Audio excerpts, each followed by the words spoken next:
Welcome to Canine Revolution Radio.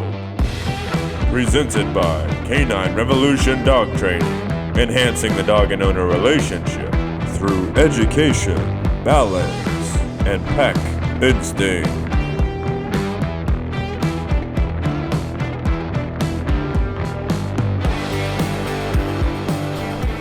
All right, welcome to another episode of Canine Revolution Radio. We're going to talk about today is potty training, which will apply to both puppies and adult dogs.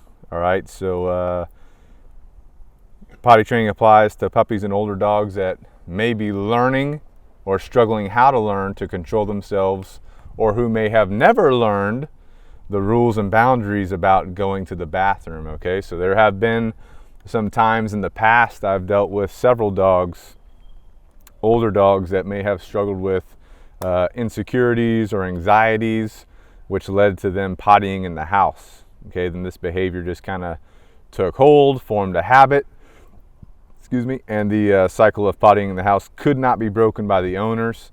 But by implementing the principles and the guidelines that we're discussing today across the board, you can become successful at potty training, okay? But it does require some discipline and some other things we're going to talk about here today, okay? So whether it's a puppy or an older dog, there's going to be two primary components to potty training that I want you to focus on, okay? And the two components are structure and schedule. And both of these components must be implemented in order to be successful with potty training, whether it be a puppy or an older dog or whatever, okay? Even your kids, still trying to figure that one out. All right, so the first component, structure, has a couple subcomponents we're going to break down, but let me just lay them out for you first. First off, within structure, we have management of your dog, and we're going to talk about this, okay? Then we have supervision of your dog, and then we have rituals and routines for your dog, okay? So these three subcomponents all fall under the structure component of potty training, okay? So management, first off, what management is it is what we're doing day in and day out with our dog, when we are with them, what we allow them to do when we're not with them, okay? So there's a couple key aspects that I want to talk about in regards to management, all right, that I highly recommend. First of all, using a kennel, okay? So using a kennel allows us to manage our dog's time and energy, especially when we cannot directly supervise them, which is the next component we're going to talk about, which is critical to successful potty training, but training overall, okay? So using a kennel, think about it this way. If my dog can do whatever they want to do, whenever they want to do it, they're not going to understand or reason why they should listen to you, because they don't need you to satisfy themselves, their needs, their desires, okay? Because they're out doing it whenever they want to. So by using a kennel, we can, kind of reduce what they're able to do without us. Therefore, the dog will begin to understand and reason why they need to start paying attention to us and listening to us and following our leadership and guidance, okay? So that's why I recommend using a kennel. We'll talk a little bit more about the kennel here as we get into the nuts and bolts of potty training, but that's the overall reason why we want to use the kennel, okay? The next piece to the management is if we're outside of the kennel, let's say that our dog's outside the kennel, we have a couple options as we're going through these potty training stages. Number one, we can use an X pen, which is similar to a kennel, but it's usually like a gated area you set up in your house or outside or whatever, and it's just a way to contain what your dog's able to do. So same kind of concept as a kennel, a little bit different, but an X pen or exercise pen can be utilized to help manage your dog and reduce what they're able to do without your guidance and leadership, okay, which helps them, again, to reason and understand why they need to listen to you, okay? The next recommendation would be, if you're not using an X pen but you're outside the kennel, definitely have your leash on your dog, or a tether or some kind of tab line, so that you can provide direct guidance and leadership to your dog if needed. So especially with puppies, what I like to do is have a leash or a slip lead on them and then I'll tie it to my belt, and as I walk around, the puppy kind of follows me around.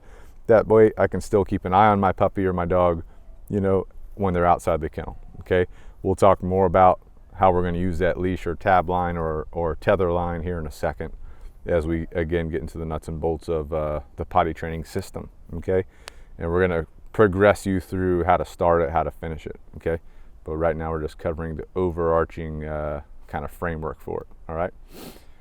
Okay, then supervision is the next subcomponent of structure.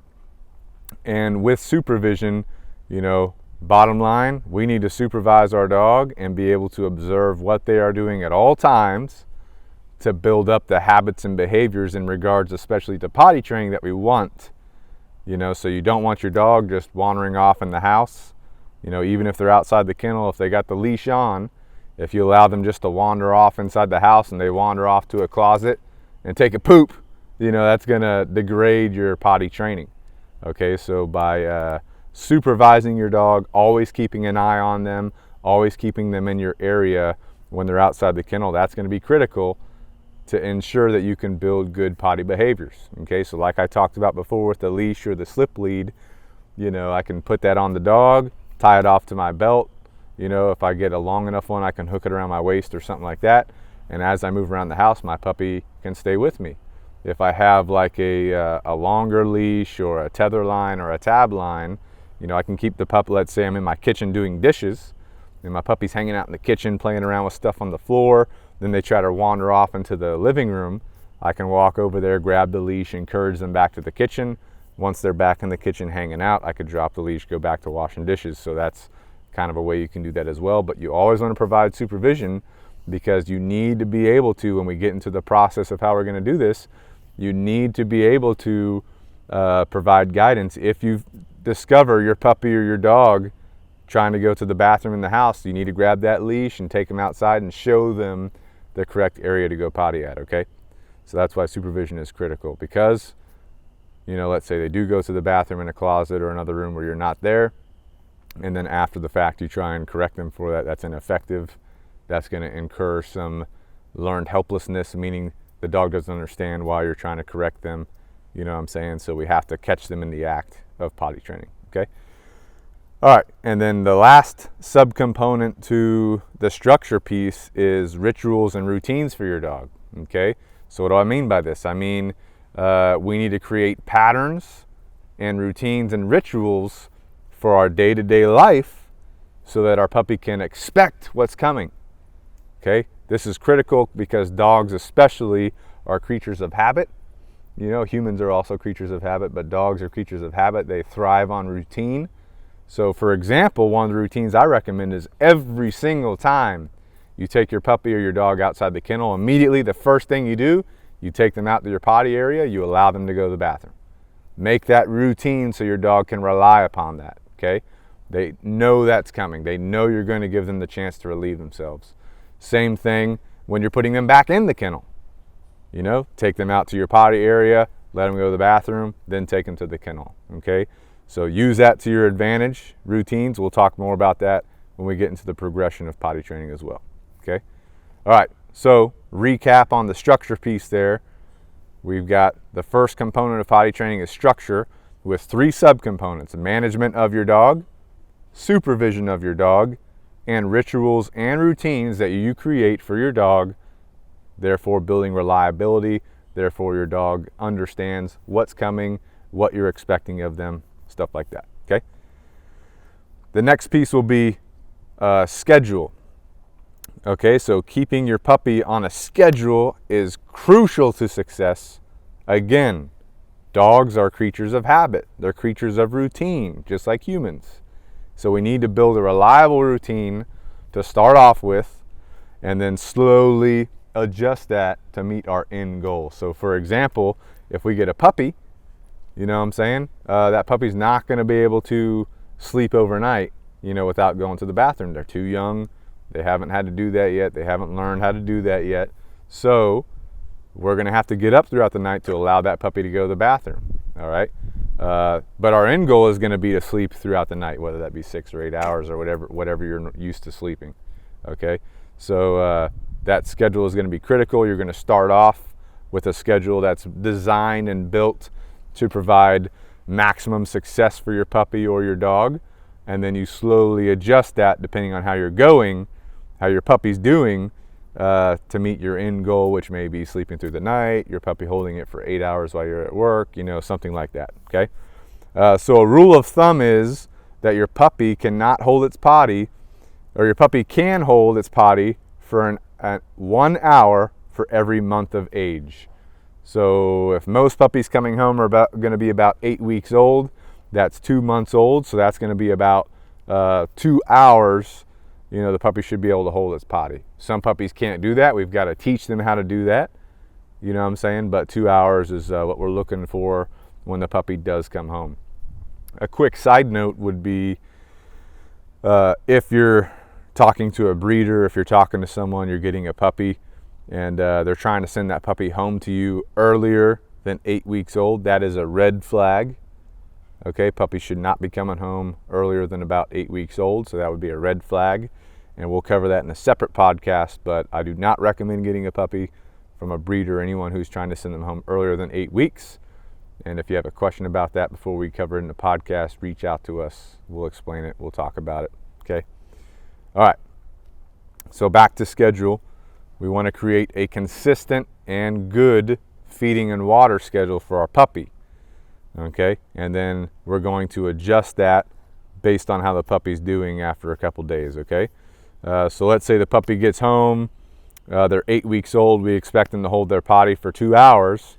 Maybe my feeding time in the morning is 7 a.m. Okay, so let's say I get up at 6:30, take my puppy out to the bathroom. Part of my ritual and routine, I get up, I take my puppy out. Okay, they go to the bathroom. I bring them back in. I put their food and water in their kennel with them, or maybe I'm training with their food and water out in the yard. Okay, that's something else we'll talk about in another podcast, but training with your food and water can be critical to ensuring success with your training goals. All right, but in this case, let's say I'm putting my food and water in the kennel for my puppy to eat it. They eat all their food and water. I'm going to want to take them out within 20 or 30 minutes of them eating that food and water to allow them to have the opportunity to go to the bathroom after they've ingested all that stuff. And then within 2 hours after that, I'm going to want to take them out and then continue that cycle throughout the day. Okay, and then you're going to need to do that even through the night. So if I feed dinner at 6 p.m., for example, let's say I've taken them out 5:30, I put them in their kennel with their food and water at 6 p.m., and then, about 6:30, I take them out to go to the bathroom again. Now by 8:30, I need to take them out again. And then 10:30, I'll need to take them out again. And then continue that throughout the night.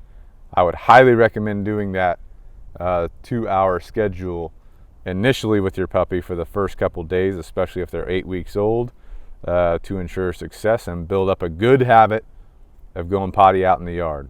Okay, if your puppy starts going to the bathroom in the kennel, that could create issues. That's going to start a behavior we don't want. So we don't even want them to get used to going to the bathroom in the kennel. Okay, we want them used to going out in the yard. All right.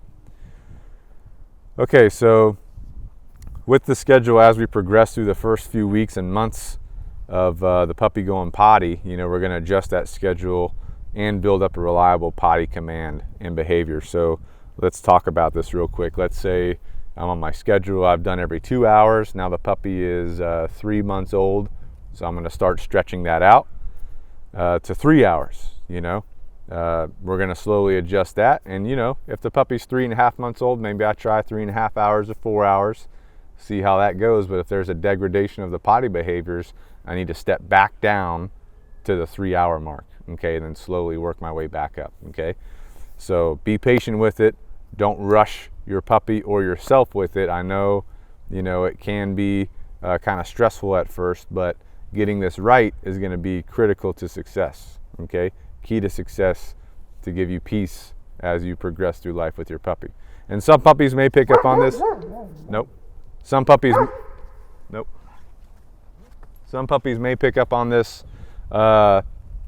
faster than others. You may have a 3-month-old puppy that can already hold it for 4 or 5 hours. All right, but maybe not. So you just got to take it in stride. Okay. What we got back there? All right.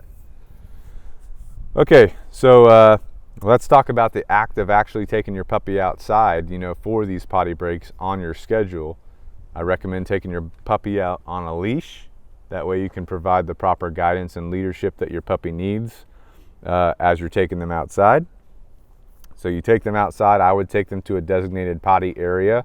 So let's say I've got a backyard, and in the far left corner of the backyard is where I want that puppy to go to the bathroom. Maybe I have some pine straw or mulch or something back there that I want them to go to the bathroom on.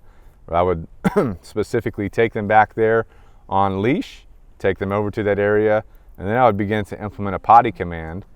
So right before I get to that area, I would say, whatever that puppy's name is, puppy, go potty. And then I allow them to sniff around, smell around, and start utilizing the bathroom as needed. Okay, so doing that every single day, you're going to build a potty command in there for your puppy. Okay, and then once your puppy does go to the bathroom, let's say you take them out, puppy, go potty. They're sniffing around, they pee. I'm going to say good.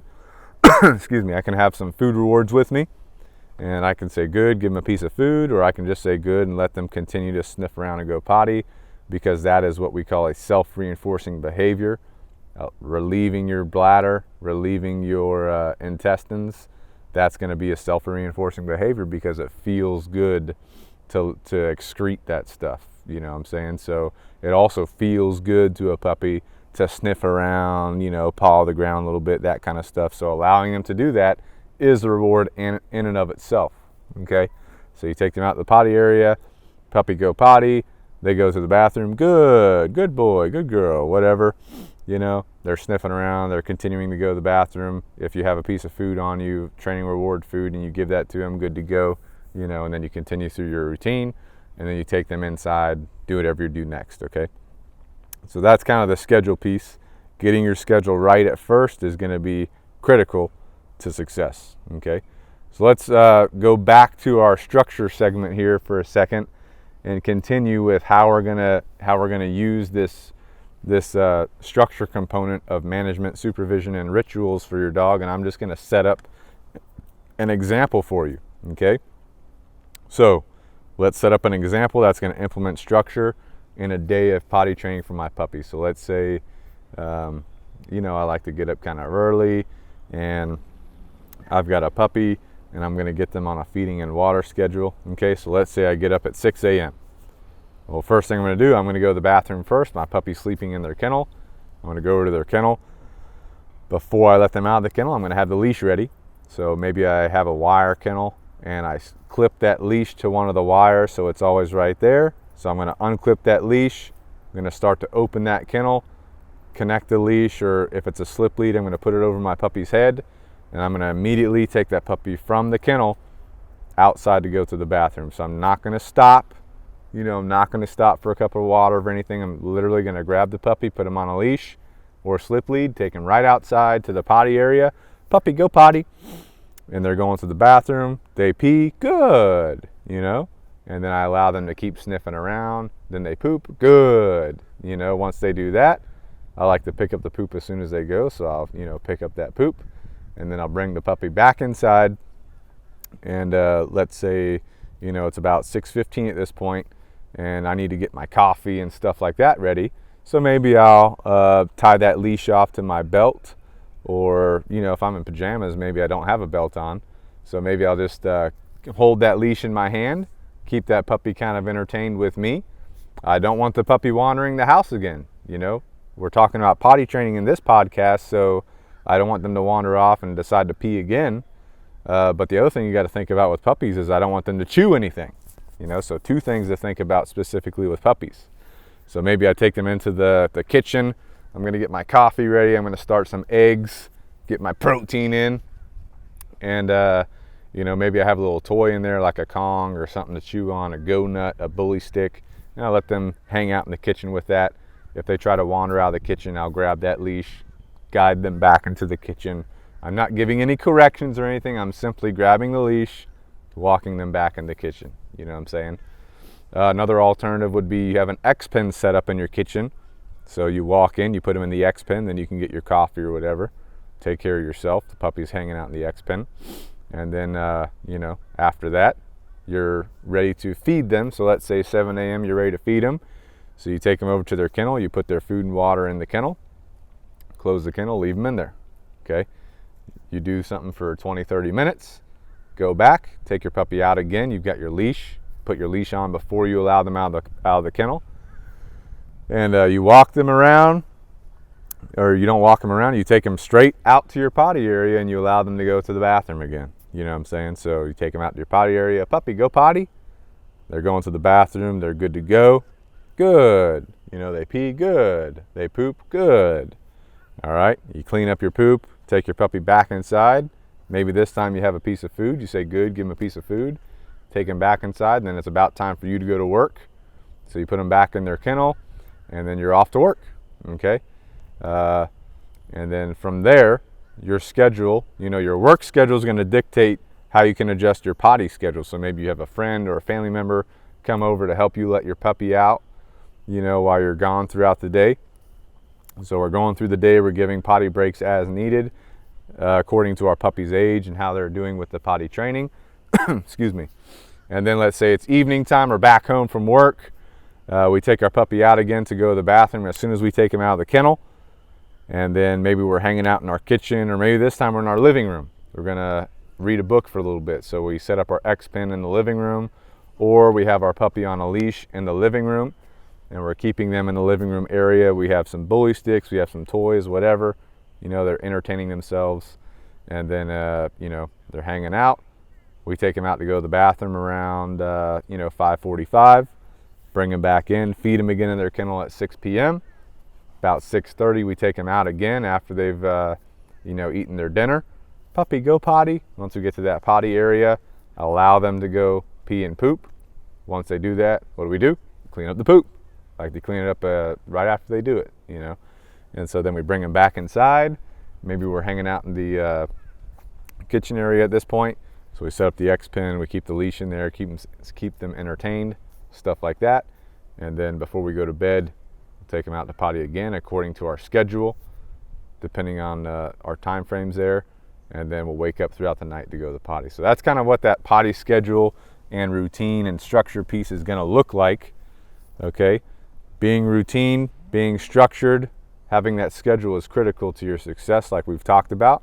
All right, let's talk next about some troubleshooting. Let's say you're having some issues with your puppy pottying. Okay, so I've got a couple topics here, hot topics as far as troubleshooting, a couple scenarios. First of all, let's say that you're having an issue with your puppy between dinner time and the first time you wake up in the middle of the night to go to the bathroom, where the puppy's going to the bathroom in their kennel after you go to sleep, but before you wake up for the first time in the middle of the night. Okay, one thing you can do to alleviate that and help your puppy get through the entire night or longer periods of time at night without having to go to the bathroom is, number one, having a cutoff time for your water. So I would recommend after you're done with your evening meal, food and water, that's your cutoff time. So you cut off the water, and then after dinner, no more water for your puppy. That way, nothing goes in. Therefore, there should be less that needs to come out. Okay, so that's one thing to think about. Number two, taking a short walk before you go to bed for the night. So let's say I like to go to bed at 9:30. Maybe 9 o'clock, I take a 10-minute walk with my puppy, just out on the street, out in the neighborhood, around the yard, just to get all the puppy systems pumping, and that should help the puppy get rid of everything that's inside them, so pee or poop. Okay, that can be a very good way to help your puppy be able to hold themselves and control themselves a little bit longer, especially at those nighttime periods. And maybe you might need to do that before you go to work for the day. You might need to do that before you go to bed for the night, to kind of help. So this whole schedule and structure that we're talking about, I'm not even going into the training piece. I'm not really going into the exercise piece. I'm not going into engagement, all these other things that we recommend with puppies. I'm specifically trying to stick with potty training on this one, okay? But before you go to work, before you go to bed, may be a good idea, short 10-minute walk with your puppy so they can kind of pump their systems, get it all out of them, think about it, if you're a gym goer, you go to the gym, let's say you hit the gym, you're starting to lift some weights, you're starting to do some cardio. I don't do a lot of cardio, but let's say you are that type of person that is doing some cardio. You might have to go to the bathroom, so you might have to take a break from your workout, go hit the head, come back, good to go. So same kind of concept there with our puppy. Okay, so that's the first scenario.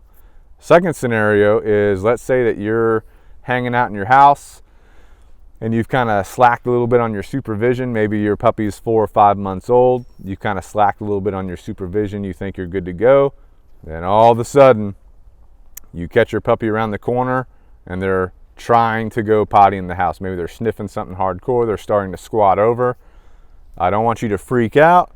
All you're going to do is you're going to walk over to your puppy, grab the leash, take them outside. You're not rushing.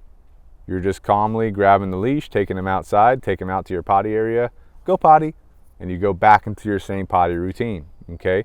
Your puppy is going to reflect your energy. So if you notice that they're trying to go to the bathroom and you start freaking out, that's going to create some frustration. It can create some anxieties for your puppy. So just be calm about it. You catch them doing it, go over there, grab the leash, take them outside. If you don't have a leash on them at this point, you're kind of reducing some of the structure that you're doing. Well, then you need to have a leash easily accessible. So you clip a leash on their collar, put a slip lead on, take them outside, go potty, in your potty area, good to go. Okay. Let's say another scenario on the same category. Let's say your puppy has gone to the bathroom and now they're away from the potty. You didn't see them doing it. You see them walking around the house. You're like, oh man, what'd you do in that room over there? You walk over there, there's a pile of poop in there. Uh-oh. You know what I'm saying? You cannot get into your puppy for that. You're simply going to have to clean it up and keep moving. Okay, so a good thing to do would be, as soon as you notice it, just go over to your puppy, take them outside to your potty area, go potty, let them have the opportunity to go potty again. Then you clean up their mess when they're inside the house. And at this point, you identify, hey, I need to tighten down on my structure. I need to tighten down on my supervision and management piece, okay?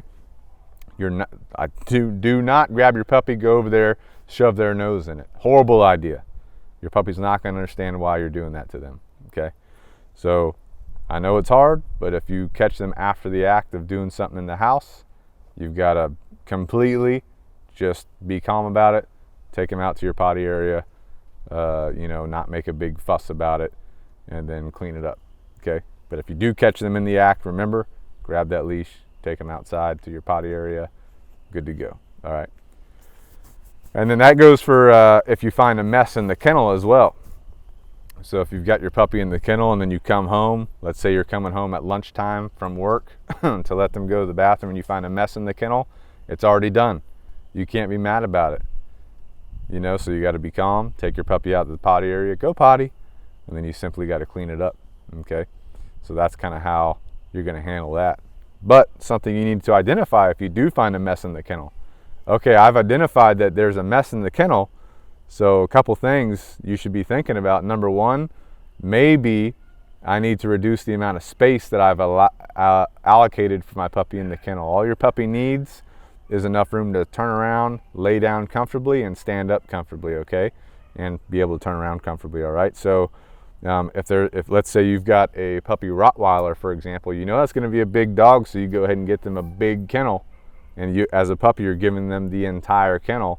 Well, that's probably a bad move, because that puppy can go potty on one side of the kennel, come back, lay down on the other side. So by using a divider, reducing the amount of usable space in that kennel, it can help eliminate those types of situations, okay? But the other thing to be thinking about if you're finding mess in the kennel, especially multiple times, is number one, am I giving too much space in the kennel?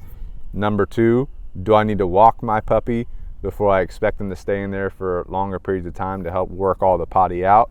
And then number three, maybe I need to adjust some of my schedule. Maybe I need to allocate more times to go potty in my schedule. So instead of every 2 hours, maybe it's every hour and a half. Or maybe I need to adjust my feeding times. Maybe I need to feed them earlier because I have to go to work early or something like that. So a couple things you're going to have to change, all right? Okay, we talked about structure. What are the 3 subcomponents of structure? We have management of your dog, supervision of your dog, rituals and routines for your dog. Okay? We talked about using a kennel, using an X pin if you want to do that, using a leash, not allowing your puppy to free roam the house without supervision, keeping an eye on them, keeping them in the same area as you. Your rituals and routines that you do day in and day out are going to be critical. The biggest one, every time that you come out of the kennel, you get to go out to the potty area. Every time before you have to go into your kennel, you're going to go out to the potty area, okay? So keeping that consistent is going to be critical. Then your schedule. Don't forget the rule of thumb with your schedule, that your puppy can hold its potty for about an hour for every month of age. And so as you are being successful with your schedule, you can start to increase the amount of time between your potty breaks. But at first, you're going to have to take them out quite a bit, especially if it's a young puppy. If it's an older dog that may be struggling with anxieties or insecurities, still start off with a shorter amount of time between your potty breaks, maybe every 3 hours or 4 hours, to help build success for them, okay? And then we talked about a couple scenarios that you may find yourself in, such as finding your puppy, or your puppy goes to the bathroom in the house, or you catch them in the act, finding a mess in your kennel, implementing a short walk between long periods of time in the kennel to help them pump everything out of their systems. So that's going to be critical to success as well, okay? But as with everything, be calm, be confident, be relaxed with what you're doing. In your mind, make sure that you're confident in your leadership and you have your end goal so that you know where you want your puppy to get to, okay? But yeah, thanks for listening in today. Hope you guys enjoyed our discussion on potty training for puppies and adult dogs. We will have a link to an article on our website that also goes through this. And if you have any questions, comments, or concerns about the topic or some of the scenarios in here, you can reach out to us on Facebook, Instagram, YouTube, email, text message, whatever's easier for you, okay, through our website or our social media outlets. And, if you guys have some things we did not cover in this podcast that you would like us to talk about in regards to potty training, let us know. We can always do a revised version and go through some more stuff, okay? But quick overview on potty training. I know it can be frustrating sometimes. I know there's a lot going on. I know life is busy, but getting this right, building up the good habits and behaviors are going to be critical to the long-term success of you and your dog, all right? So I hope you guys have a good one. Train hard, play hard, have fun with your dogs. We'll see you next time.